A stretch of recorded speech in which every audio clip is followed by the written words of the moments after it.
নমস্কার বন্ধুরা, আপনারা দেখছেন রুমার হেসেল। আপনাদের সঙ্গে আমি রুমা। শুরুতেই নজর রাখি যে আজকে রুমার হেসেলে কি তৈরি হচ্ছে। আজ রুমার হেসেলে তৈরি হচ্ছে বাচ্চা থেকে বড় সকলেরই পছন্দের একটি দারুণ স্বাদের স্ন্যাক্সের রেসিপি, ব্রেড চিজ পনির রোল। আপনারা চাইলে যে কোনো দিন সন্ধ্যাবেলা স্ন্যাক্স হিসেবে এই রেসিপিটি বানিয়ে খেতে পারেন। বানানোও যেমন সহজ, খেতেও কিন্তু খুবই ভালো হয়। তাই সন্ধ্যাবেলা চা কফির সঙ্গে চটজলদি আপনারা বানিয়ে নিতে পারেন।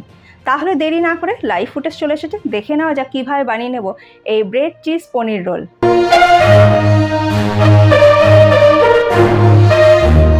পনির চিজ রোল বানানোর জন্য নিয়েছি 6টা স্লাইস ব্রেড। আমি এখানে ব্রাউন ব্রেড নিয়েছি, আপনারা হোয়াইট ব্রেড দিয়েও করে নিতে পারেন। ব্রেডগুলো যদি ফ্রেশ হয় তাহলে বেশি ভালো হয়, আর একদিনের বেশি বাসি ব্রেড ব্যবহার না করলেই ভালো হয়। আমি ব্রেডের সাইডগুলো কেটে নেব। একটা ছুরির সাহায্যে আমি ব্রেডের সাইডগুলো কেটে নিচ্ছি। আর ব্রেডের সাইডগুলো কেটে নেওয়ার পর সেইগুলোকে ফেলে না দিয়ে সেইগুলোকে আপনারা কড়াইয়ের মধ্যে অল্প সেঁকে নিয়ে মিক্সিতে গুঁড়ো করে নিয়ে ব্রেড ক্রাম্ব তৈরি করে নিতে পারেন। আর সেইটাকে এয়ারটাইট কন্টেনারের মধ্যে স্টোর করে রেখে দিয়ে চপ কাটলেটের কোটিংয়ের কাজে ব্যবহার করা যাবে। আমি এই ব্রেডের সাইডগুলোকে রেখে দিয়ে ওই একই রকমভাবে ব্রেড ক্রাম্ব তৈরি করে নেব। এবার এই ব্রেডগুলোকে একটা রোলিং পিন দিয়ে পাতলা করে বেলে নেব। আর দেখবেন ফ্রেশ ব্রেড হলে ব্রেডগুলোকে বেলতে বেশ সুবিধা হয়। আর যদি 2-3 দিনে বাসি ব্রেড হয় তাহলে সেইগুলো বেলতে গেলে একটু ফেটে ফেটে যায়। একই রকমভাবে সবকটা ব্রেডকে আমি রোলিং পিন দিয়ে ভালো করে বেলে নেব। যেহেতু চিজ পনির ব্রেড রোল সেহেতু পনির তো লাগবেই। এখানে আমি 200 গ্রাম পনির নিয়েছি। পনিরটাকে আমি লম্বা টুকরো করে কেটে নিচ্ছি। খুব বেশি মোটা করে পনির কাটবার দরকার পড়বে না। খুব বেশি মোটা করে পনির কাটলে রোল করার সময় একটু অসুবিধা হতে পারে।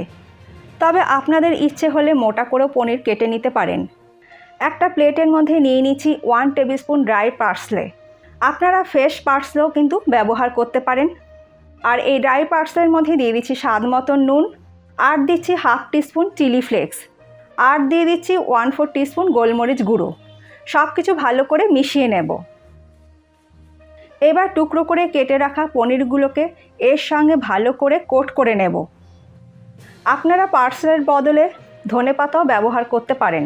আর এইভাবে যদি পনিরগুলোকে সিজন করে নেওয়া হয় তাহলে পনিরের মধ্যে ঝাল নুন ফ্লেভার খুব সুন্দরভাবে ঢুকে যাবে। পনিরের টুকরোগুলোকে সিজন করে নেবার পর এবার আমি ব্রেড রোলগুলো তৈরি করে নেব। একটা বেলে নেওয়া স্লাইস ব্রেড নিয়েছি।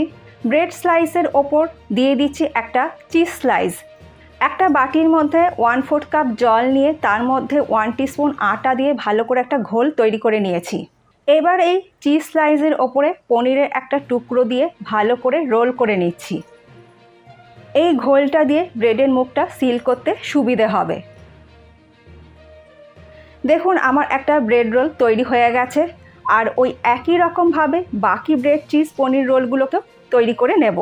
এইভাবে ব্রেড চিজ পনির রোল তৈরি করে স্টোর করেও রেখে দিতে পারেন। এয়ারটাইট কন্টেনারের মধ্যে ভরে নর্মাল ফ্রিজে স্টোর করে রাখতে পারেন।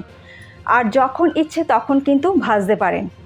আর ঘোলটা দিয়ে মুখটা ভালো করে বন্ধ করে দিলাম যাতে ভাজার সময় খুলে না যায়।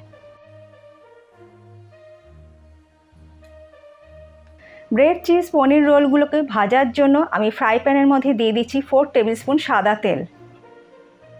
তেল ভালো মতন গরম হয়ে যাওয়ার পর আমি একটা একটা করে রোল ফ্রাই প্যানের মধ্যে দিয়ে দেব। আর এই সময় গ্যাসের ফ্লেমটাকে মিডিয়াম টু হাইতে করে দিয়ে গোল্ডেন ব্রাউন করে উল্টে পাল্টে ভালো করে ভেজে নেব। এইভাবেই উল্টে পাল্টে এগুলোকে গোল্ডেন ব্রাউন করে ভেজে নিতে হবে। এটা আমার ভেজে নেওয়া হয়ে গেছে, তাই এটাকে আগে আমি তুলে নিয়ে নিলাম।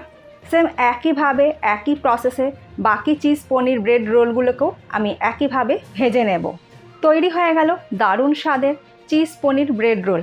যে কোনো দিন সন্ধ্যার সময় আপনারা চা সঙ্গে কফির সঙ্গে কিন্তু এটা বানিয়ে নিতে পারেন। খুব চটজলদি কিন্তু এটা তৈরি হয়ে যায়।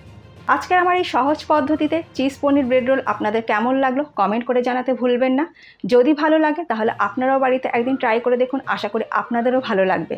রেসিপিটা ভালো লাগলে চ্যানেলটাকে সাবস্ক্রাইব করে আপনারা আমার ছোট্ট পরিবারের সদস্য হয়ে যেতে পারেন। আপনারা চাইলে আমাকে ফেসবুক ও ইনস্টাতেও ফলো করে নিতে পারেন। আজ তাহলে এই পর্যন্ত, আবার দেখা হবে নতুন কোনো কুকিং নিউজের সঙ্গে। ভালো থাকবেন, সুস্থ থাকবেন, ধন্যবাদ।